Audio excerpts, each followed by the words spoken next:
Tim, wake up. What? You mean wake up like crypto did? And scene. It was a nice little improv we decided to start the show off with. Good morning, everybody. Welcome. It is Monday to the Investing Bros live show. It's gonna be a great one. In case anyone's joining, I don't think anyone's gonna be in this boat. But if you are joining and you have not taken a look at a chart in the last 7 hours, 8 hours, crypto has exploded. We are going to be talking about all of that and more. Cardano, one of the biggest movers, not the biggest. We actually got Gala, and even Solana was a little higher than it. We'll look at even CoinMarketCap this morning and kind of see some big movers in the last 24 hours. But Cardano is the one that you guys have been watching for, waiting for, along with us. And we told you this is a very humble "I told you so." Cardano stays dormant for a long time. It just moves sideways. It goes down, and then when it's ready to go, it goes without anyone knowing about it. And sure enough, that's exactly what happened. We're going to be looking at the charts today and looking, is this rally coming to an end, or is it just beginning? We also got a lot of good stories for you guys, so make sure, if you have not already, to smash that like button. Go ahead, if you have not already, subscribe to the channel for more amazing content where T-Shum and we break down the charts, and we try to keep a fun time about it. Sometimes more fun than others. But today is definitely one of those fun days. Speaking of, T-Shroom, how are you doing today? I'm doing good, but I hope my troubles last as long as my New Year's resolutions. I'll say that much. I will say that much. Ooh. And do I have a quote of the day? I do. And today it comes from Socrates. Socrates said, "The secret of change is to focus all of your energy not on fighting the old, but on building the new." Socrates. Some people pronounce his name Socrates. Yeah. But you know, it's Mad Hatter Mondays, so we're out here kicking it, baby. It is Mad Hatter Mondays. Although I this is kind of more. I think I'm going back to the hat look. You know, I feel like it's more of a bros look. Maybe someday, I'll do the backwards hat thing. Okay. It started as an excuse to not have to deal with my hair. I think I'm gonna get a haircut this weekend anyway. But I think I'm bringing the hat back. I put a poll out on Twitter last week, and even though only 43 people voted. Yeah, they said leave the hat. Leave the hat. They said to do it. Maybe we could see a larger variety of hats. Yeah, this is one of my favorites. I love going to. You guys go to snowboarding. This is the place. What is this place called? What's it called? Sugarloaf in Maine. I forgot because there's so many names. I was about to say Snowshoe, but I think that's in West Virginia, which is another great place to go snowboarding. What does my hat say? Yours says Adidas. Adidas is on your hat. Speaking of Adidas, in the sports world, today is a big day for our American football-loving friends. Good. The national championship is on tonight. You got Georgia versus TCU, a classic David versus Goliath story. Mm-hmm. T-Shroom, who you got winning tonight? This is a tough one because I love a good underdog, which TCU, I would imagine, is the underdog. And when was the last time they were in the national championship, right? I think first time ever, if I'm not wrong. Okay, and then also their mascot is the Horny Toads, right? Well, the Horned Frogs, but close. Horned Frogs? Yeah. I thought but did they used to be the Horny Toads? Not ever. Not once. Horned Frogs. The Horned Frogs? Always. Yeah. Okay, it must have been. I think I learned that in high school, so probably there was some high school spin on that. Although I will stick to that. I do think at one point they were called the Horny Toads. Anyway, I would like to see TCU win, but Georgia is in the SEC. I know a lot of people who are Georgia Bulldog fans. You do. And, they're good. You got to give it to them. They're good. They beat the crap out of the Gators, which is my team. But, I'm finding more. To be fair, a lot of people beat the crap out of the Gators this year. No. I'm finding more and more. I just like to watch the athletes. I like to watch the fanfare and, the freak athleticism out there. Yeah. But, it's hard for me to cheer unless it's somebody who I actually really care about. Yeah. But I wouldn't mind TCU or Georgia winning. It is going to be a night for sure. And I think a lot of people, unless you are related to one of the players on TCU's team, are in the boat of I'm rooting for TCU and the Horny Toads, I guess, is what we're going to call them now, according to T-Shroom, the Horned Frogs. But if they're putting money on the game, they're putting it on Georgia. Who knows, though? After that performance that Georgia did in the semifinals versus Ohio State, yes, they came back and won, but it looked very poor. Anything is possible, but we will keep you guys posted. We'll tell you guys tomorrow. If you guys don't watch football and you don't care, I'm sorry. But we'll tell you tomorrow who won. We'll give our thoughts. You want to look at the betting line really quick? Very quickly. Yeah. The headlines from SportsIllustrated.com says the final betting line for Georgia v TCU, 12.5 point favorite. 12.5 point. So is there Georgia for anyone out there who watches sports a lot? Could you guys let me know in chat? Is that the biggest point differential? Is that the biggest betting line? Largest betting line that we've ever seen in a national championship game.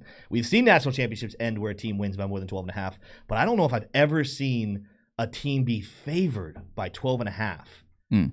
It's usually like between like 2 and like 6. That's pretty wild. It's crazy. All right, well, we're gonna jump in here. T-Shirt, did you tell them what stories we're talking about today? I didn't, and I apologize for that. You will never see a investing bro work harder than I will over the next couple months to get those as a low-key Tim Tebow joke there for you. Love Ethereum it. Staking tokens rally as Shanghai update nears. And then also, you may have noticed a specific altcoin surging 60% on big news. And we're going to talk about what coin that was and what you need to know about that. And then we'll get down into a couple macro stories. But ultimately, guys, I think we're going to have a little bit of free flow in the second half of this show. We're going to do a lot more chat engagement and probably dive into the charts a little more. So that's going to be our stories for the day. That's going to be good stuff. Yeah, we're checking with chat. Let's see who is here. First of all, we got a lot of people watching right now. I just saw we had 70-something people watching. Only 32 smash mittens, though. Uh-oh. So go ahead and smash that mitten. It's that glove right beneath the screen that currently on your screen, it more than likely is a white line, and it has gray, but if you click on it, it turns completely white. So go ahead and smash that mitten. Let's see who is here this morning. We got a lot of people. Tyler Main was the first in chat. And one of the things he said was, Tim, when the baby comes, say goodbye to your regular sleep patterns. Yeah, it's true. And I don't have great sleep patterns to begin with, so I don't know what I'm saying goodbye to necessarily. But it is one of the things that I'm praying very hard that our baby is alive and healthy is the top priority. And then secondly is not a fusser. But we'll see. Sleeps through the night would be great. Mr. J is here. Elliot Locke, Servando Estrada, Curtis Warwick. Who else is this? CBD Suddy is in chat. Elliot Locke again. Who else we got? Got a lot. They were chatting up there a lot. Josh Denham is here. Mr. Bitcoins, CBD Suddy again. Zager, Brian D, Kasha Katz, Brad Geidel. Let's see who else. Crypto Mini Bike, Yara Navarro. Michael M is here. Let's see here. Yeah, Michael M wanted to cool clickbait title. There you go. But Solana is pumping harder than 88. Hey, I'll give it to you, Michael. We're actually going to address that. I think we mentioned a little bit in the intro. Solana is pumping, and we'll talk about that here in a little bit. Al Bundles is here. Who else? Alex Green is in chat. Gia S. Elo Brown. Adam Delgado is here as well. And I think, let's see, I'm scroll just a little bit more to see if there's anybody else. A Mellow Fellow is also here. Ninja Glock. Thank you to everybody who is in chat right now. We're about to jump into the charts, but again, go ahead and smash that like button if you have not already. And let's do it. T-Shroom, let's go to my screen here. We're going to start off. I actually was on Bitcoin, but we're going to go, or I was on Cardano, but we're going to start off on Bitcoin and address this just a little bit. Well, so hold on a sec. Is it not letting me go? It's going to YouTube. That's right. I switched it. Yeah, so... Oh, look, a little switcheroo this morning. Mad Hatter Mondays, getting into the tech. Well, that's good. That's good stuff. That's what you want. Throw me off now, because now I have to face my body this way to do the technical analysis. Normally, I'm reading it off my laptop, but I forgot on Friday. Yeah. We did a little switcheroo. Yeah.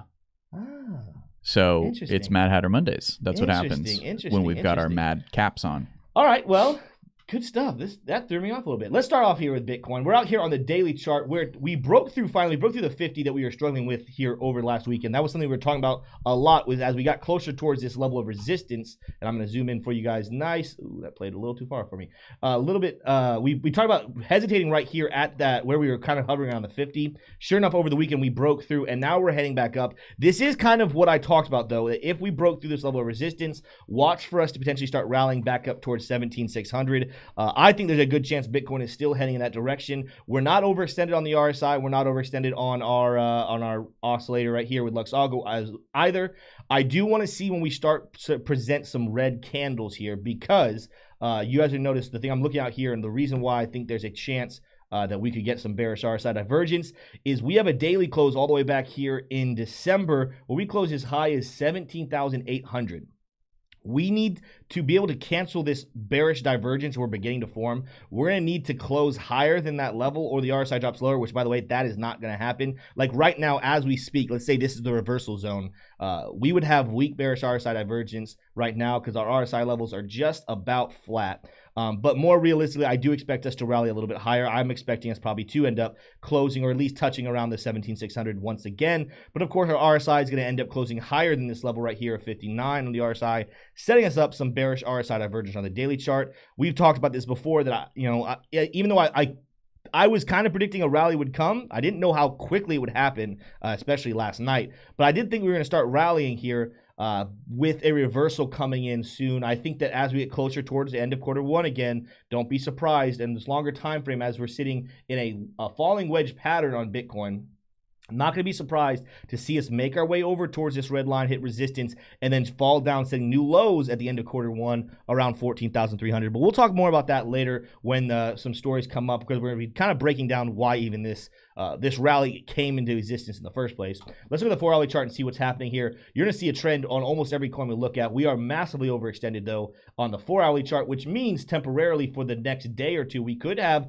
either a pause or a little bit of a cooling off. We do not have bearish RSI divergence on the 4-hourly chart, so potentially maybe we come down just a little bit, go back up and set those new highs before we get a real big cool off. But right now, great time to take some, if you're especially a day trader and you rode this really nicely, you had a nice long, might be a good time to take some profit, wait for a little bit of dip, maybe buy in again and take another little rally. Not financial advice, you guys do whatever you want, but when you see the red clouds like that, when you see the green oscillator that high up above on the Luxago oscillator, it is definitely something to at least start considering a take profit level. Speaking of Luxago, let's look at our signals we have here. On the 4-hour chart, we did just get a sell order come in a couple of candles ago, and we're still making our way towards that stop loss there. Of course, we had the buy signal way back here on our contrarian. We did have a temporary sell signal that we rejected right there, but of course, we're rallying back up here now.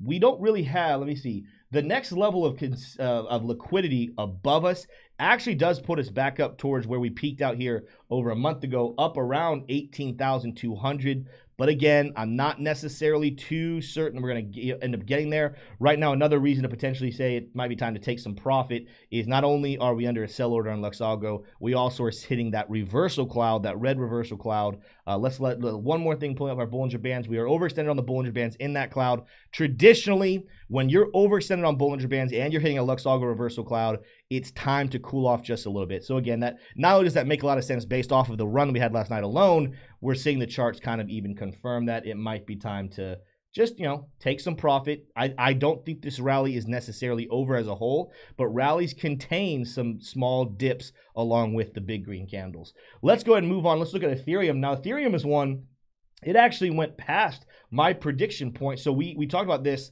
which this is great here. I think it's just a little bit past it, but we talked about the ascending triangle that Ethereum had been in here last week and the breakout prediction for that going down to the beginning of that all the way up to the top. Let's actually get aggressive with it now because I stayed conservative, which is why I kind of had a point around $1,304.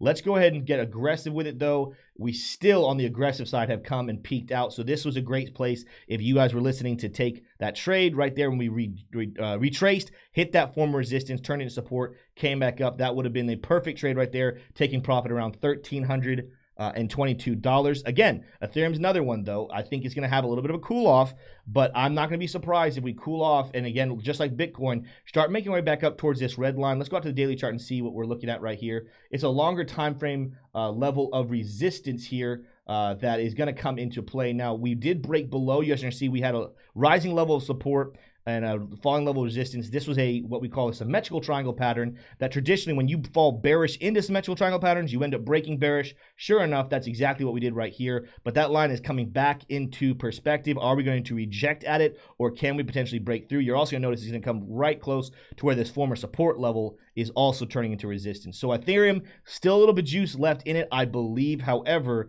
I think it's going to be rejected here very soon. Let's look at the oscillators themselves. Similar to Bitcoin, not necessarily over the 70, so it's not overextended too far. It is high, and we have kind of, let's see here, not necessarily the same concerns I'll say similar. There's similar concern. Let's see. I would have used these lines together. So yeah, this is a new point. I'm going to go ahead and call this to say, watch out for these points right here. If we cannot climb above, which I don't think we will, if we don't get above 1679, let's go to the candle body close actually. If we don't get above 1648, our RSI more than likely is going to come above these levels right here at 71, in which case, being lowered price action, but yet going higher in the RSI, that's bearish RSI divergence, could send us back down to the downside. So keep your eyes fixed on that with Ethereum. But for right now, I do believe there's still a little bit of room to the upside on Ethereum that it could utilize. Let's go back down to the 4-hourly chart and see what's happening here. You're going to see now, here's where we're starting to form. We definitely have our weak bearish RSI divergence where the RSI tops have matched, whereas the tops have gone up with the price action. So keep your eyes there as well. Again, this is the question a lot of people are asking right now. Is there potentially a bull run coming back? Is this time to take profit? What we're seeing on the charts is, as far as Bitcoin and Ethereum are concerned, I think short-term profit, potentially get a little bit of it, wait for a little bit lower of a price, and we might see a nice little return on that. Let's look at actually Fibonacci. If you guys are asking, well, Tim, if I took profit, where would potentially be a good spot to come back in? If we keep a super bullish trend, it might be a good buy spot back here at 1292, even around that 0.382 level here around 1271. If bears begin to take back control and we have delayed a lot of delaying to this bullish movement, this rally, now we're talking about coming back all the way down towards 1254 or even that golden pocket around 1234 or so. So with Ethereum, that's what I'm expecting. I think realistically somewhere in this region. I'm gonna say I would not be surprised to see Ethereum pull back between 1270 and about 1290 before continuing that little rally right there, using Fibonacci as that prediction tool. Let's keep moving on though. Let's start off here. Let's go on to Cardano. This was the big one. We're going to spend a little bit of time here. You're going to see on a lot of our charts we're overextended. Let's go out to the daily chart, though. This is one that is super, super crazy. Within just a couple of days, we went from being below the 30 to being above the 70 as it stands right now. Now, technically, even this morning, this RSI level was actually a little bit higher. You guys are going to notice, even though we have a green candle for today, Cardano currently sitting at 31 cents, made it all the way up over and touched 34 cents this past night, but now we're falling back down. The RSI, it responds. The line always is responding to where the candle body closes. So if you guys are ever wondering why you saw the RSI line be higher and then you come back later and it's lower, it's because it will continue to adjust and regroup every single time you see the price action fall. So it's when that candle closes, we'll get more of an idea of what's happening with the RSI. But as it stands right now, literally within just a couple of days, we went from being overextended to the downside, oversold, to potentially on the RSI side being considered overbought. The question that everyone is asking, and we covered this last week in several different pieces of content, was there was a prediction for January 31st that Bitcoin would be sitting at or around 49 cents. After what we saw last night, that is looking more and more possible. Obviously, it is very possible, but there was the question of likelihood. It is looking way more potentially likely that we could actually rally that high. And we're going to look at a couple different things for callouts here on Cardano to keep your eyes on. The first one, of course, let's start with a shorter time frame falling wedge pattern we're dealing with right now. I'm going to stay out here on the daily chart. We're going to zoom in here in just a little bit. But this first level I'm kind of looking at, you see we kind of rejected around this red line, but I'm still looking for 38 cents. I still think Cardano has some juice left in it, and I think that what we're going to see potentially happen around 38 cents is another level of rejection. That would be the breakout point, the prediction for this shorter time frame falling wedge pattern. Again, that looks very doable. I think that's happening. Now we kind of move our attention to a longer time frame. Let's look at this falling wedge pattern that goes all the way back to where it began here in May of 2022. This one, of course, is going to give us, let's see, I'm going to actually give it credit for starting, late May. Let's go and start it right here. We're going to open up this. We're going to see where this falling wedge pattern opened up, and then we're going to play this over to a potential breakout point. We went ahead and broke through right here. So this would actually give us a price prediction all the way up at 58 cents. I do believe that 58 cents is a little rich right now. I think that this rally potentially is going to maybe make it over 49 cents. Whether it happens before the end of January or not, that's to be decided. But I do think that there's a good chance 49 cents gets hit during this this little rally here. I think, though, asking for a falling wedge pattern on this one to go all the way up towards 58 It's a little much, but that's what the charts are saying and showing. So I wanted to make sure I showed you guys that so that you can continue to do your own research, decide for yourself how long you'd like to hold during this rally. When are you thinking to take profits? If you're one of the people who's just holding and hodling for forever, then you don't even care about taking profit levels. You're just looking at this and saying, oh, it's nice to see my portfolio look green this morning. But I just wanted to show you guys there is a call. There's a breakout form that could set us all the way up towards 58 cents. The only thing that might damper that just a little bit, and this would be if we come down, let's just say Cardano continues to rally, ends up breaking to the upside, and uses this line down the road as support, then we'd move that breakout, and that would change very much so what we're talking about for where that price ends up going. Either way, we're still looking at above 50 cents for this falling wedge pattern breakout. Let's look at another couple things here on the Cardano chart, though, to get an idea of where we potentially are going. Let's pull up Fibonacci, just like we did with Ethereum, and go all the way to this peak and go all the way down to the bottom. Right here, we have a golden pocket level of about 52 cents, 51 cents to about 53 cents. So 52, I'm just kind of cutting the middle there. What we're currently working towards, we just rejected right at 0.236 level. And again, when we're talking about Fibonacci, if we're talking about the bears being very, very, very, very firmly in control, potentially this is the part we're going to peak out at, and it's done. But with some volume coming in Cardano, with a lot of momentum finally swinging its way, I think there's a good chance, and we're going to talk about this a little later, there's another reason fundamentally Cardano could be seeing some price action coming in with an exciting announcement from Charles Hoskinson. But if we break through here, the next level we are looking at actually is around 41 cents, followed by the 0.5 level at 46 cents, and then again going through that 49 cent prediction up towards golden pocket. If the bulls can withstand it, 52 cents looks like a very realistic prediction. And here's the reason why I'm leaning more bullish towards Cardano. We've talked about this before. It is one of the most oversold projects of 2022. Yes, in 2021, it was probably the most overbought project. Going all the way up to $3, it had no reason to go that high, it had no precedent to go that high. However, with how far we have fallen, with how many things they're developing fundamentally, with everything that's happening, with having probably the most outspoken and passionate community in all of crypto, sitting down at 24 cents, it was massively oversold. And I told you guys, I'm not sure when. I think we could keep going lower. I'm not sure when. But when Cardano is ready, it will take off overnight and no one will be expecting it. Well, that's exactly what we woke up to this morning. No one understands exactly why Cardano is going. There's a couple reasons we could speculate. We could throw some things around. This is just what Cardano does. The bulls lulled to sleep, and a lot of bears felt like they had a lot of pressure. A lot of haters of Cardano felt like they could speak really loudly. And to be fair, when Cardano was that suppressed and the price just going down, down, down, down, it makes sense that people would continue to hate on Cardano. But this was the wake up that we had been waiting for. And I think the bulls are going to start to regroup. I'm not calling for new all-time highs anytime soon. In reality, I'm not even calling for us to get back up to where we were in June of 2022. I'm just saying getting back up above 50 cents makes a lot of sense in my mind, but I want to hear what you guys think. Of course, we've been talking about this as well, that on the daily chart, we've been having several different occasions of bullish RSI divergence. This one that we had was just the latest, where the RSI bottoms continued to rise while the bottoms of the price action fell. I want to look at the weekly chart. I actually didn't even do this morning. On the weekly chart, we actually did not have any divergence whatsoever. So that's, take that as you will. We were overextended on the weekly chart. Again, let's go to a different chart because this was, I think I'm looking at Coinbase if I'm wrong. Let's go to Binance where we have a little more history.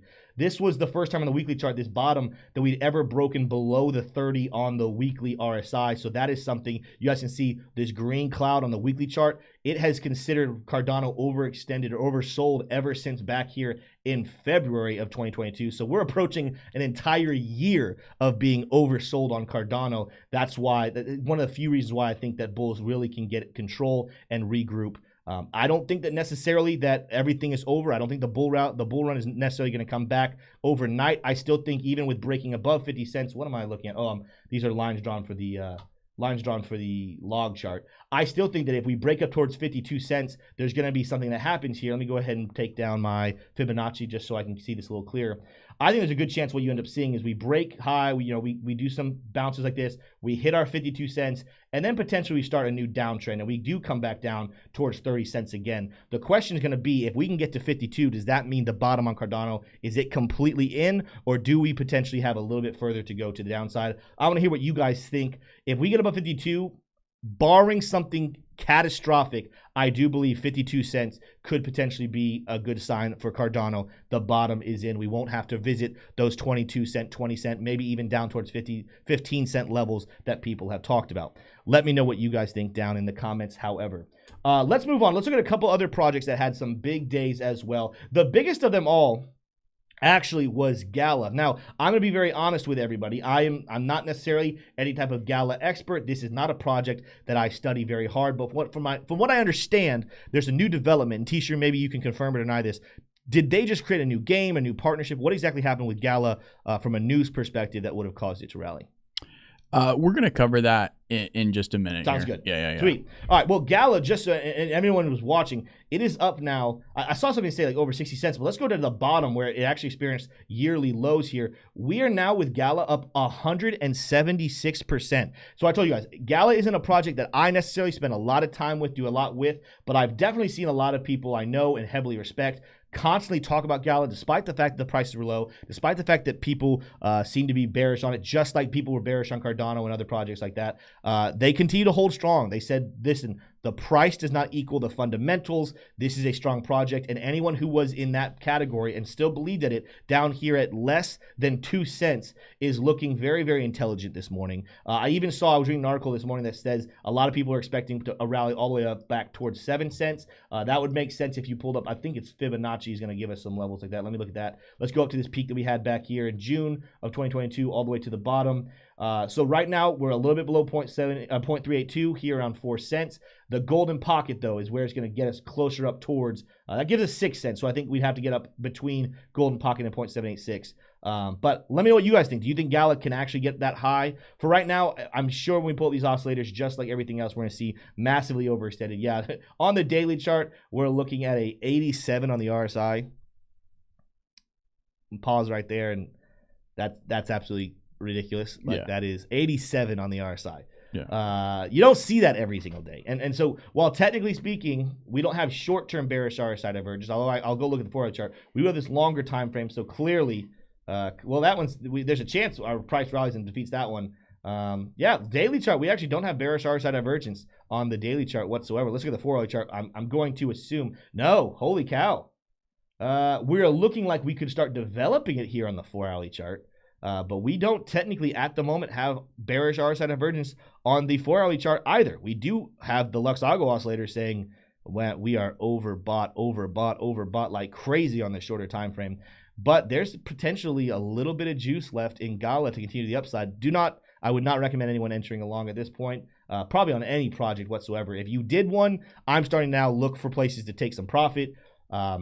If you're really aggressive, some of you guys might even start looking for places to take shorts. I'm not as familiar with Gala. When it comes to these other projects, Bitcoin, Ethereum, Cardano, I think there's still a little bit of juice left in them. I think they're going to take a little bit of a regrouping, and then they're going to still rally up a little higher. But everyone needs to decide that for themselves. Another big mover in the space was Atom. And at one point, I thought Atom was almost doing the exact same things as what Cardano was doing. It is starting to develop here on the 4-hourly chart. We do have our bearish RSI divergence coming in on Atom. So again, similar to what we see happen with other projects, potentially this is the moment to take some profit, let it regroup. I do think, and we're going to talk about this here in just a couple of minutes when we enter the news, I do think that there is going to be a little bit more bullish things happening, because even though there's not a lot of strong news moving this space, there is some speculation regarding the Fed, and we'll talk about that here in just a couple of minutes. Solana is the last one I'll look at, just showing you guys the chart. Of course, it's had a very, very good night, but again, this is what happens. I'm going to go ahead and, we have our personal opinions about Solana. I will probably never trust Solana again. I at one point was invested in it, and I just don't necessarily heavily believe in the team and what's happening. But anytime you have a massively oversold project, you have these massive rallies where it bounced back up. Let's go to the year low. It is up 112% since that year low. So somebody clearly believed in Solana back here when it fell as low as $8, and that person is looking very intelligent. We could talk about fundamentals, and we can talk about tokenomics, and we can talk about all these other things. But as it stands right now, the reason why we're having such a good rally on Solana, for all of you guys who love Solana, is because it was massively oversold. What we need to see over the rest of the year is can Solana recapture some trust, not only from just users and community. That would be very helpful, and obviously that would help move the price. But one of the biggest things Solana needs to work on is recapturing some trust from developers, of which they've lost 97% of. That's one of the reasons why I'm bearish on them. But I don't want to tell you guys what to think. If you love Solana, you love the speed, you love the technology, great, good for you. Invest based off of what you believe in and what you think. But I can tell you right now, I think that even you guys out there who love Solana agree those are things they need to solve this year. They need to regain some trust from not only individuals who invest in it, but also some of the developers, because developers are what makes the project actually go somewhere. That's all the TA I have for you guys on crypto. We're about to open up with our stock market open, but let me know in the comments, in the chat, if you guys agree with my takes. What are your thoughts there? Love to see it. I also want to see you guys. Let's see. What do we have? We have over 100 people watching, almost 70 likes, 69 likes. Let's go ahead and get those mittens up. More white mittens in chat. Love you guys. T-Shroom, take it away. Well, I was just directing our audience, our lovely audience, here to the 69 likes right now. So that's really good. Oh, slipped over into a dislike. Back to safety with a like. Wow, you really had me going on that one. Yeah, it's scary stuff over here. Mad Hatter Mondays. Well, let's get into some of the stories here. Let's start off with FTX's opposition. And don't worry, guys, we're going to get to the stock market here, but I want to get at least one of these stories in because they're pretty important and they're pretty pressing. So FTX opposition to $1 billion Binance deal is hypocrisy and chutzpah, Voyager has said. So let's get into some of these details. So bankrupt crypto lender Voyager has defended its $1 billion plan to sell assets to Binance.us, calling criticisms hypocrisy and chutzpah based on unverified speculation. 2 legal filings posted Sunday night show. Really awkward sentence there. The plan has been opposed by Alameda Research, the trading arm of bankrupt crypto exchange FTX. And to that I say, who the heck cares? Who cares what FTX thinks about an M&A deal in the crypto space at this point? They're completely discredited. I don't care what anybody says, but they're making their opinions known. Doubts were also expressed by much more legitimate institutions. Doubts expressed by the SEC, alongside financial regulators from New York, Texas, and Vermont, and the U.S. Treasury, the bankruptcy division of the DOJ, about whether Binance US can afford the deal were misplaced, says Voyager. So they've got their odds stacked against them here, as all of these American institutions, including states and the DOJ, the SEC, are all kind of calling into question this merger. But Voyager is saying that these the doubts about this merger are misplaced, and almost kind of just don't even care about what Alameda thinks. But whether or not this M&A goes through is a pretty big deal, because Voyager does need to be able to find a suitor for all this debt, for all these bad assets, and ultimately for your assets. If you were still tied up in Voyager, you need to know what is going to happen. And ultimately, I would have to say, with the way that some of these lending services have shaken out so far, what was it, Celsius last week, the judgment came down that all the assets belong to Celsius. Yeah. So, it's not looking good for the little guy at this point, for you and me. But ultimately, do we want to see Binance continue to consolidate power in the crypto industry? Buying Voyager would absolutely do that. And the DOJ, is right to be alerted at this and try and figure out, is this going to be antitrust? But guess what? Binance is not an American company. Voyager, more than I guess Voyager is, so that's why the DOJ even is expressing an opinion and thinking that they can do anything about it. But there's definitely shoes to fall here. I think at the end of the day, you want Binance to buy Voyager, even though it doesn't look great for consolidation and decentralization. Right. Ultimately, you want Voyager to go somewhere. I mean, Goldman's not going to buy them. Morgan Stanley isn't out there making a bid for them. Maybe they are. Maybe that's the way that this needs to go in actuality. Well, and what you're breaking into right there is you're breaking into the concept of regulation. A lot of people in crypto don't want regulation at all. Like I know some people who are like, any regulation is bad regulation. Well, when you don't have regulation, you have things like what just happened with Celsius and others. I think it'd be interesting. I think it'd be very interesting to hear as we start to develop what regulation is going to look like, hopefully in the year 2023. Some people thought 2022 was going to be the year of regulation. Well, that didn't happen. Hopefully 2023 is that year. Can we see some very strict regulation on exchanges, especially centralized exchanges, potentially, and then light regulation on the DeFi protocols, that where there won't be a central entity like Celsius? And what we're seeing right there, what they kind of said, when you gave your money to Celsius, it belongs to Celsius. Theoretically speaking, this isn't what they did, but Alex Mashinsky and anyone else there could have at one point just said, all right, that's it. Close down the shop. We're going home. We're taking the money. We're going to go. Yeah. I don't think Binance is going to do that, but theoretically speaking, Binance could do that, something like that. It'd be interesting to see heavy regulation on centralized exchanges and then decentralized protocols, like DeFi protocols. That's where potentially now we can see people shift into, if you don't like regulation, shift all your stuff over there, and that way your money's protected that way. Yeah, and I did misspeak. I mean, obviously the DOJ has an interest here because Binance.us is an American company, but oh my gosh. Yeah, of course. But I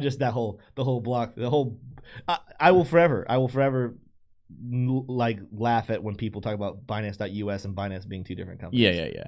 Well, somebody in the chat, Ninja Glock, said Voyager is Canadian. So, maybe there's going to be, more than likely you can assume some cooperation between the Canadian and American government there. But let's move on into the next story here.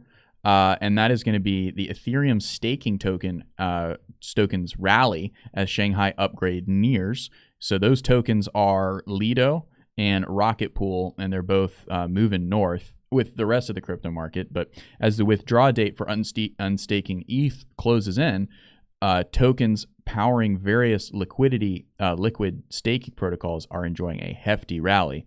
So that's going on. That is a underlying. This is important to know because this is an underlying, unrelated to the macro environment, bullish story in crypto right now. And I don't want people to get bogged down in the macro, even though it's definitely most important in terms of overall crypto prices right now. Mm-hmm. There's also plenty of bullish things going on in big names like Ethereum because as their Shanghai upgrade nears. So we'll be tracking that more and more. And getting over to Gala, what was that big news in Gala? Well, here it is, guys. The official Gala Games Twitter handle has shared a little bit of information regarding the ongoing work with American actors. Here we go. Dwayne "The Rock" Johnson, Mark Wahlberg, and Chris Rock is listed here. Also be the Gala would also be the gas token used for Go Gala Films and Go Gala Music. So Gala really looking to expand here and keeping up momentum and to convince investors to stay invested in Gala, and using their Twitter, using social media, obviously, to outreach and to do that. And now with this big, let's see when this was posted, January 8th, so yesterday. So they timed it really well. Mm-hmm. I wonder if they waited till crypto was starting to rally and then post this mm-hmm. and kind of ride the hype, or if they played a role in the hype getting started in the first place. I don't know. But what do you think? What do you think about that news? Do you think Mark Wahlberg and Chris Rock joining Dwayne "The Rock" Johnson? A lot of rocks. So both Chris Rock and Dwayne "The Rock" Johnson. Yeah. So that's what they're saying in this tweet. Yeah, which is a screenshot of a Discord. Listen, you get celebrities involved. Yeah, you got room for success. I will wait to see. I still know. Again, I have not done all the due diligence I should on mm-hmm. Gala. I know that blockchain gaming is still got a ways to go before it matches up with regular gaming. So, mm-hmm. But getting some serious celebrity backers like that could be really helpful. That makes a lot of sense while they're up well over 100. What did I say earlier? 160. Yeah. 100. Was it 148 or 100? I don't know. Well over 100% up in the last couple of weeks. Yeah. Partnerships like that definitely make sense. Yeah. It's interesting to see because the article also addresses, is this a departure from gaming for Gala? And the CEO insists, no, all of the gaming checkpoints and milestones are going to be achieved according to him, but they're wanting to break into movies as well. And if they have the chance, if these big celebrities and their management are giving Gala the time of day, why not go for it? Oh, so the partnerships for movies. Yeah. Go Gala. Yeah, Go Gala Movies. Sorry if I didn't make that explicit. I mean, that makes sense. I mean, first of all, like storytelling and movies in the gaming world are really big. I wouldn't see why going into movies would have to kill what they're doing with gaming. That's going to be really interesting. Mm-hmm. I'm interested to watch what Gala does with movies. Yeah, but my worry is is this just a throw something against the wall, like how Solana is starting their smartphone? Is this just like a throw it up against the wall and see if it sticks mm-hmm. or not? Honestly, when you have names like Mark Wahlberg and Dwayne "The Rock" Johnson, Chris Rock, those aren't just those are not B-list, those are not C-list, those are A-list actors. Especially Dwayne "The Rock" Johnson these days. And it's if their management is in serious talks with Gala, more than likely this is more than just a throw it up against the wall thing. Yeah. And there could be some real meat to those bones, and that's why that kind of hope is reflected in the token price right now of Gala. The only other thing I'd be interested in knowing more details is when did they start talking with these celebrities? Because there's two sides to celebrity thing. There's gonna be some people that reach for look how that worked for FTX. Look how that worked for all these other, crypto.com who got these celebrities, and it did not work out well. Well, those celebrities absolutely knew nothing about what was happening, and they just took the money. Yeah. Could that be happening again? Absolutely, it could be happening again. But you would like to think, after watching what those celebrities had to go through for blindly supporting a crypto project, hopefully Dwayne The Rock Johnson, Chris Rock, and Mark Wahlberg have done their homework. They understand what they're signing up for and what they're working with, so that they're not looking just like some of those other guys. Yeah. Yeah, it is kind of interesting. That's an excellent point, and I thought that as well. You have to say, the fact that Gala felt comfortable releasing this news, it'd be interesting to see in the 24-hour period news cycle, does either of those celebrities come out, or their management and representation come out and say, hey, whoa, pump the brakes, Gala. We have not signed anything. We have not agreed to anything. If that starts to happen, you'll definitely see a big turnaround in Gala price. But if they don't say anything, there might be some more folks out there willing to take risk on Gala token to try to secure some gains of this upcoming movement into movies from Gala. Well, I would love to get into the stock market here. We're about 10 minutes in, so let's go ahead and do that. And guys, what I'll say is we usually don't start this late, so we'll get a better sample of data here from the market open, which is always going to be fun. First thing, so as you guys know, through the history of this channel so far, I have been in a natural gas trade.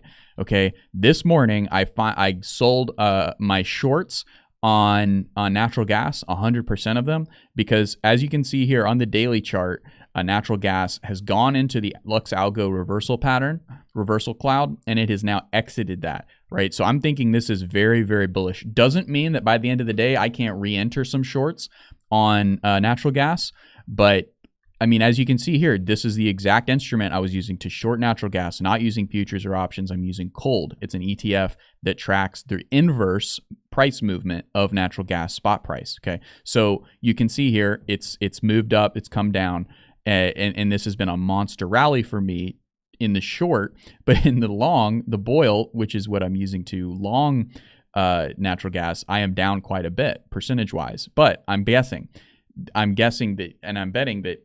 Here's what the story. Sound like you said you were BSing. I'm BSing. I'm guessing. I'm not BSing because this is my real money. But what I'm guessing is that the government, the European and the American government, at some point are going to end their subsidies programs for natural gas, and that is going to bring the price higher.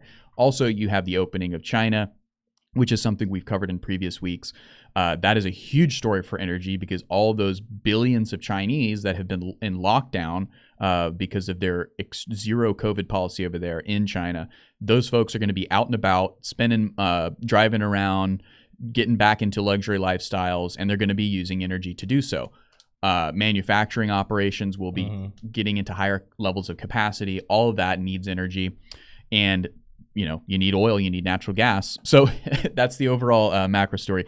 I won't spend too much more time because I know that most people are not invested in energy like I am. But before we leave it, let's look at oil, which is making a monster aggressive move to the upside to come up here and test this resistance that was support for so long and is now continuing to be resistance here. It has wicked through it on the day, but has not come back down, was not able to close through that. So we'll see what ends up happening with oil throughout the rest of the day, keeping in mind that on the daily, Lux Algo still has it on a sell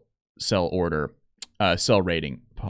Now, you might be asking, what is Lux Algo, my friend? T-Shroom, you keep referring to it. Well, if you go down here into our description, you will see a Lux Algo link where you yourself can get Lux Algo on TradingView, and you can turn it on just like this. Turn it on, turn it off. Oh, what's the SPY doing today? It's up 0.5%.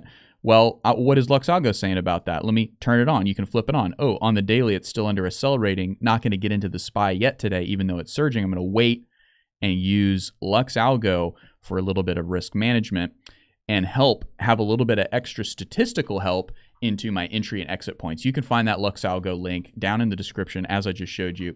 You help support the channel whenever you use that link, and you also help support yourself in making better statistical educated decisions in your trading and investing. Well, while we're at it, let's take a look here at the SPY, opening up 0.6. As I've said, NASDAQ leading the way, so a rotation into risk this morning in the equities market, and the Dow Jones lagging the most.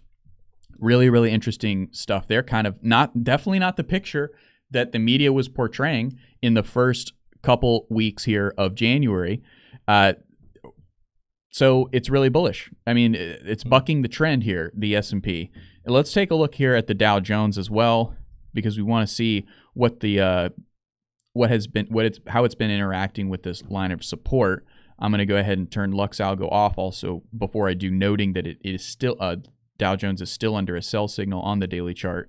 But looky here. So you can see the Dow Jones now in its own little mini bullish trading channel here, by upward trending at least, may not be bullish, but staying pretty true to this line of support down here as it bumped this line, this longer term downward trending line of support, and came back higher, confirming yet again that this is support.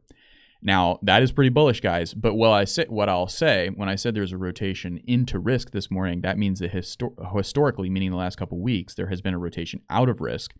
As you can see, the NASDAQ nowhere near crossing, or much less making support out of this downtrending line of support of its index price movement.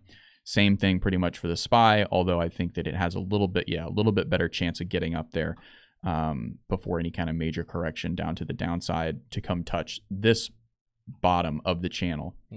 So we shall see what ends up happening with the indexes. Definitely extremely important to be tracking those in the early days of the 2023 market sessions. Crypto, we already went over it, but as you can see, very aggressive. Cardano holding on to those gains, still up 7.6% in the early New York session here, as you can see. Definitely printing a wick here, so, meaning kind of retracing some of these gains. You guys have seen an abundance of TA this morning on Cardano, but I'll just pull it up here to see if there's been any new revelations. What I will point out is that the trend tracer on LuxAlgo has printed green for the first time in months. So that's pretty bullish, I'd say. Am I going into the 4 hour here? Am I waiting to see a pullback in Cardano to buy more? I think I am. There's some key levels here that that LuxAlgo's printing on the 4 hour that I would want to see it come back to before I'm a buyer of Cardano here. But overall, I'm not ending my DCA program on Cardano. I'm continuing that, seeing this bullishness, feeling a renewed sense of optimism for Cardano. Let's taking a look at the metals here. You see silver and gold continuing to surge even through bullishness in the indexes. So as funds are rotating out of risk in the indexes, you're not seeing a sell-off in gold and steel, gold, steel, or silver. Steel is a totally different story. Shouldn't be lumping it in there, but take a look here. Gold pressing higher. So as you can see, I haven't drawn a point of resistance here, but as you can see, it is really. I think it's broken through. If this is an agreeable line that you could draw for the top level of this channel, and I think you'd agree, it is broken through. So gold continuing to just be pretty aggressively bullish here in January of 2023. Let's see silver, not as much, kind of moving in the opposite direction. And this is what I was predicting in the metals, because turn off all the craziness here. You can see how much further away silver is from its 200-day moving average, 8.8%, okay, in terms of its low, whereas gold, its low here, see how different the story is, 2.7%. Okay, so that was my main reason for going overweight on gold when I invested into the metals. It's because gold is so much closer to its 200-day moving average, and that alone is what motivated me to do that. Still picked up some silver when I did a round in the metals market, and I'm more than likely going to be doing a round here as crypto corrects. I know it's not a great thing that you want to hear right now, that crypto is going to probably correct after this rally. It might not. There's a chance that it might not. It might rally go all the way back up to 69. But more than likely, it's going to have a temporary bull rally here that's going to correct. T-Shroom, let's make a wager right now. What's that? Your whole portfolio versus my whole portfolio. If it goes straight up to 69 with no red candles, I will give you my entire crypto portfolio. If it does any red candles, you give me your entire portfolio. Deal? On the daily charts? Yeah. Yeah, deal. Oh my god. I like it. I mean, neither of those are going to happen. So, what do you mean neither of those? Mine's going to happen. It's going to hit red candles. It's going to have red candles. It's going to retrace. Oh, I see what you're saying. Yeah. Okay, definitely no deal. Oh, I didn't understand. I thought you meant if it. Okay. I almost had you there. Yes, you almost had my entire portfolio there. And you would have been able to retire and move down to Mexico. $17 million. So that's. I would have, 17. So now, let's see. So the metals market, we've gone over that. U.S. steel. Let's see if that was a buy. Yeah. So I don't know. I think I'm gonna hold off on steel. It may be even like a short term short. Is that blue line the 20? 200. 200. Nice little bounce on the 200. Yeah. It's kind of staying pretty inert here, not being a super big part of the overall conversation. But as you can see, 9% from the 200 day, and really bonking its head hard on this resistance here at 27.55. I'd say that's a short, and that you're not going to be too afraid to make. Because the industry is more than likely not needing the price to go higher. It's going to just kind of it's satisfied with it being where it is. So you're not going to get those big whale movements one way or another. That's U.S. steel, though, guys. We don't talk about that much. We're going to keep moving.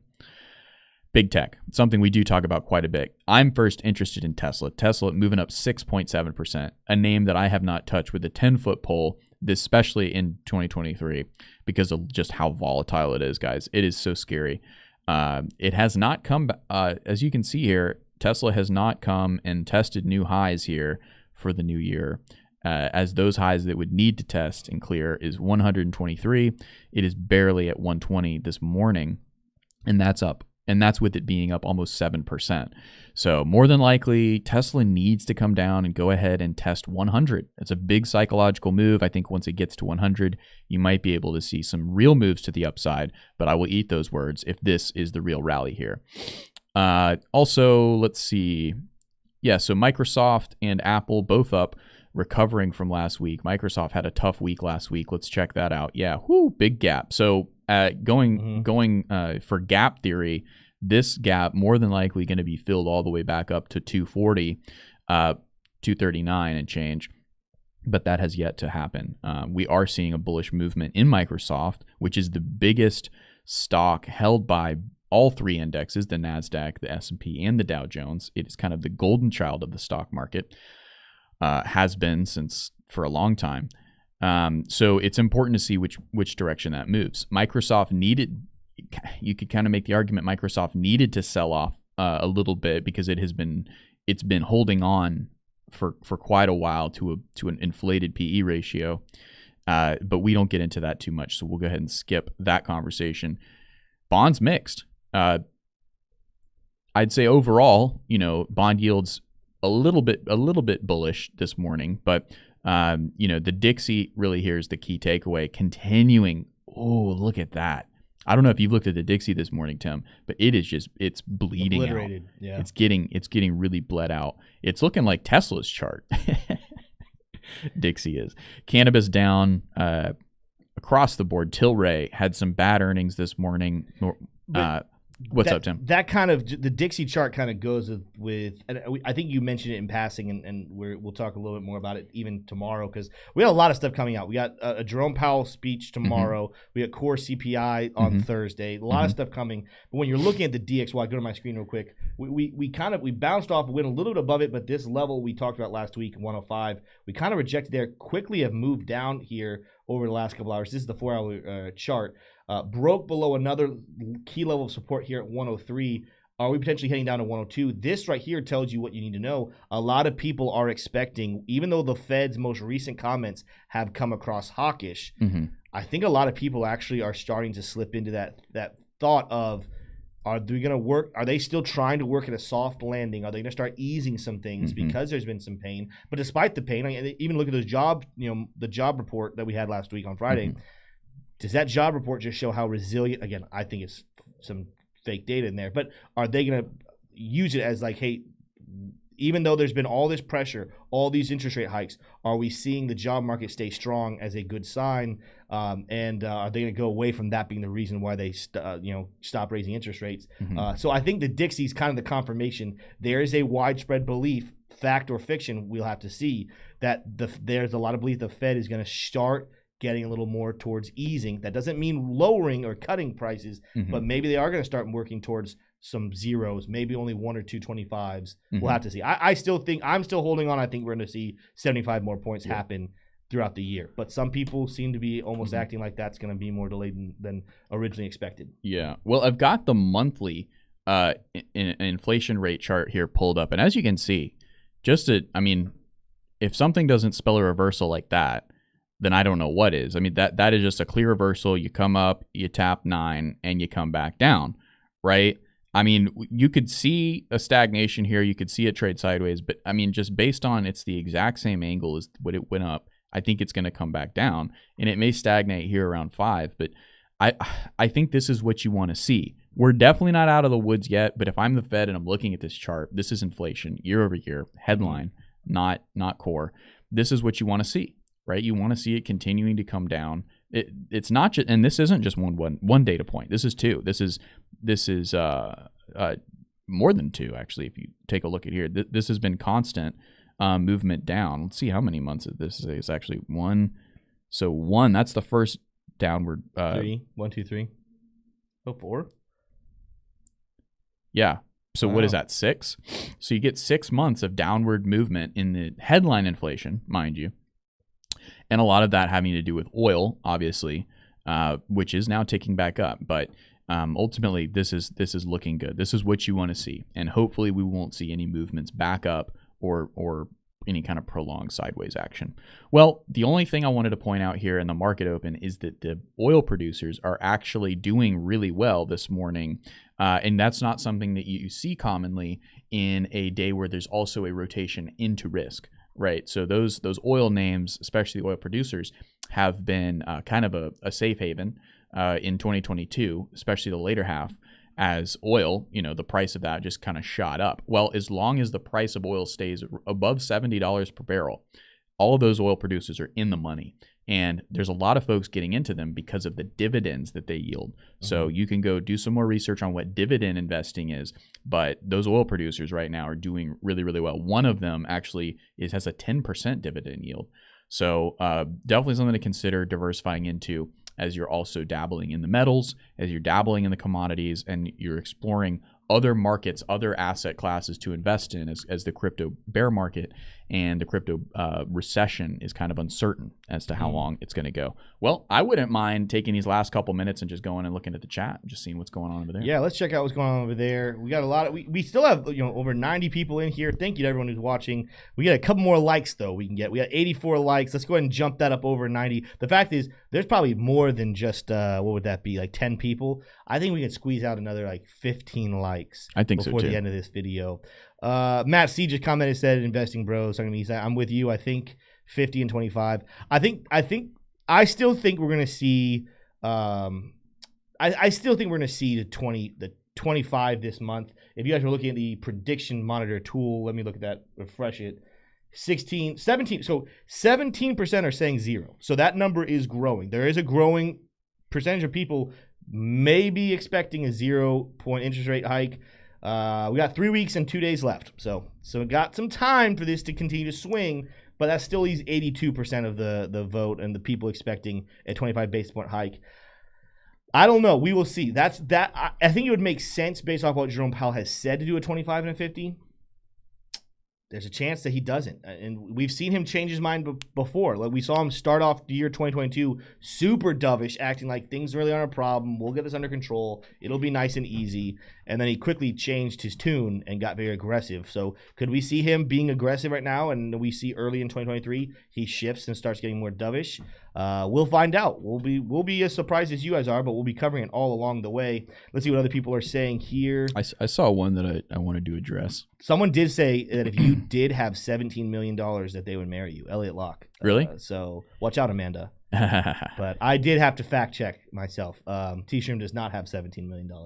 I have more. It's 16 million. Yeah. There you go. Yeah. Well, Dr. Crypto said, hey guys, do you think the next narrative in crypto for 2023 is the metaverse and AI? I think it's not going to be the metaverse.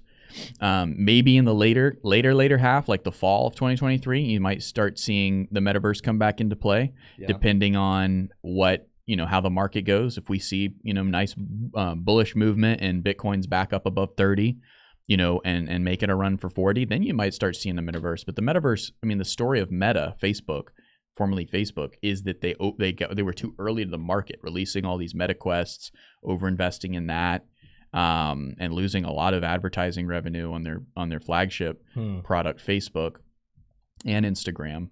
That was bullish. That was very bearish on metaverse. So I don't think that metaverse is going to be this narrative. I think AI maybe more. We haven't really seen too much of the convergence of AI and crypto yet.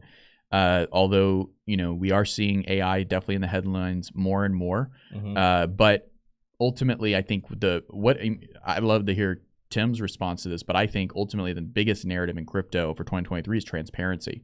FTX is going to continue to drag along in the headlines in crypto. And until all of those charges are settled, and all of those funds are either returned to you, the little guy, the user, or to the big banks that were invested in FTX and Kevin O'Leary, then that story is far from over. We're continuing to clean up the bankruptcies of crypto from 2022. That is the overall narrative, and without even looking at the macro, because I would argue the macro environment, the Fed rates, are a bigger influence on the price of crypto. But in terms of just pure narratives, the biggest one is FTX.